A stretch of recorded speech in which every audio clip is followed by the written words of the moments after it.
এই তো প্রতিবারের মতো আজকেও সেই সকাল সকাল যেতে চেয়েছিলাম, কিন্তু সব কিছু মিলে আজকে হয়েছে রাতের দেরি। বের হতে হতে তখন 12:30, আর আমি অতটুকু নিশ্চিন্ত হয়ে গিয়েছিলাম যে দুপুরের আগে আমি আর আমার জগন্নাথের দেখা পাবো না। যাচ্ছি হচ্ছে মন্দিরে। সোমবার যাওয়ার কথা ছিল, কিন্তু আর যাওয়া হলো না, কপালে নেই। আজকে হচ্ছে ষষ্ঠীলা একাদশী, সেই সঙ্গে মকর সংক্রান্তি।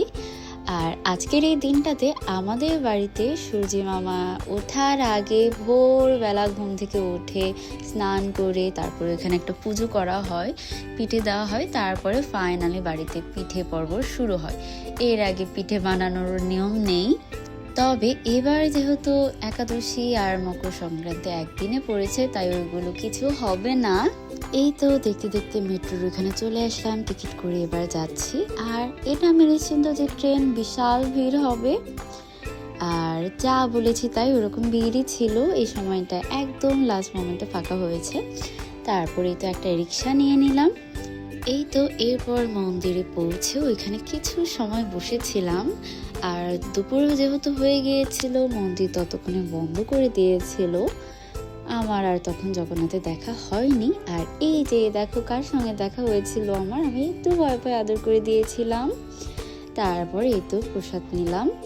এখানে ছিল সাবু ফ্রাই, এঁচোড় আর হচ্ছে ছানা আর দই। তারপরে গিয়েছিলাম বাবা লোকনাথের মন্দিরে, ওইখানে দেখলাম মকর সংক্রান্তির পুজো হয়েছে।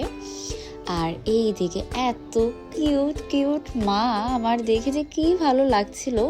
সরস্বতী পুজো আর হাতে গোনা কয়েকটা দিন, তারপরে চলে গেলাম আমার জগন্নাথের ওইখানে। তখন 4টা বেজে গিয়েছিল। এবার ফাইনালি আমি দেখা পাবো। ছোটবেলার পর এই প্রথম এত বছরে সরস্বতী পুজোর আগে আমি কুল খেয়ে ফেলেছি। আসলে প্রসাদ হিসেবে দিয়েছে, আমি আসলে ভাবছিলাম কি করব, তারপরে আমার ঈশ্বরের নাম নিয়ে খেয়ে ফেলেছি। এই তো, আর আমার বহুদিনের ইচ্ছে ছিল একটা গীতা নিয়ে আসবো, এর আগে হয়নি।